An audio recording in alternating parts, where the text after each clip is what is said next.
I'm Julian Beever, street artist. When most people go to new cities, they're looking at the buildings, but half the time I'm looking at the sidewalk. In this series, I'll be transforming pavements in cities around the world with my 3D chalk drawings. Oh my gosh! You can actually see like the wings are raising up. Plus, revealing the secrets of how I do it. Even faster, you can pour on powder and rub it all in.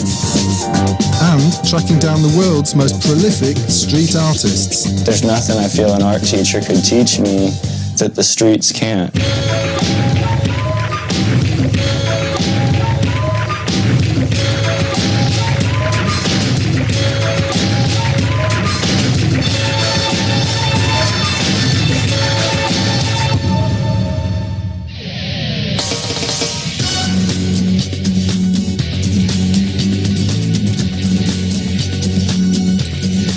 I'm in Mexico City, the second largest city in the world and one of the most vibrant, bustling places on the planet.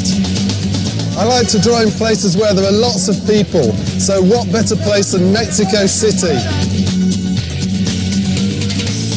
A mixture of colonial and Art Deco architecture sits alongside an abundance of propaganda-themed murals.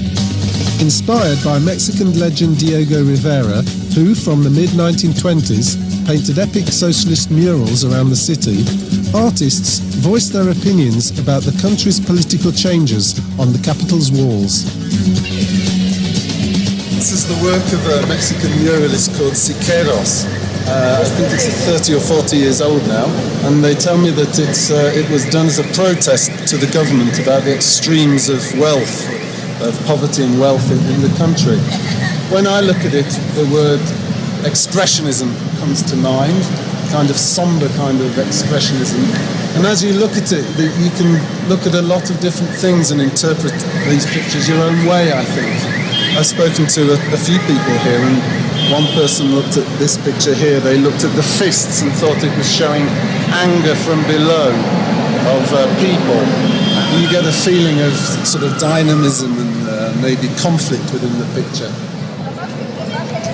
This is another mural by the Mexican artist Siqueiros. He's done a homage to 50 years of the muralist movement in Mexico, and these figures are famous artists that have done murals here, who were part of that movement, which apparently was under quite a lot of suppression through that period. And the figure in the middle, that armless torso, I think represents the suffering those people must have gone through. I've been granted permission to draw in the historic heart of Mexico City, El Zócalo, one of the largest squares in the world. Overlooked by the main cathedral and government buildings, Mexicans congregate here for demonstrations, celebrations and concerts. Even Shakira has played here. There's the length that I need. There are a few flaws in it, like that, but nothing that I can't deal with.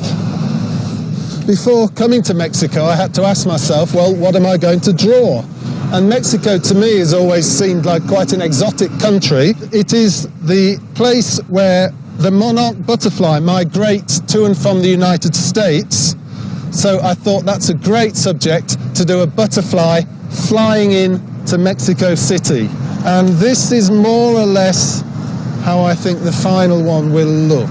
A little child could be looking up at a butterfly coming down.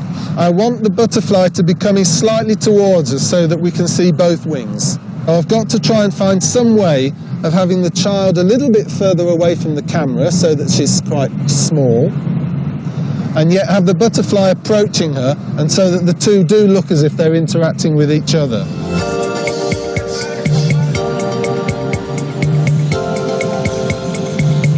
What I'm going to do first is throw this rope on the ground and organise the composition.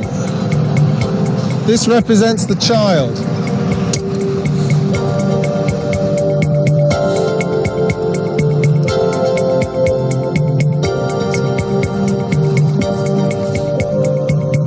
I have to ask myself, is it big enough? Because I don't want to do a small picture.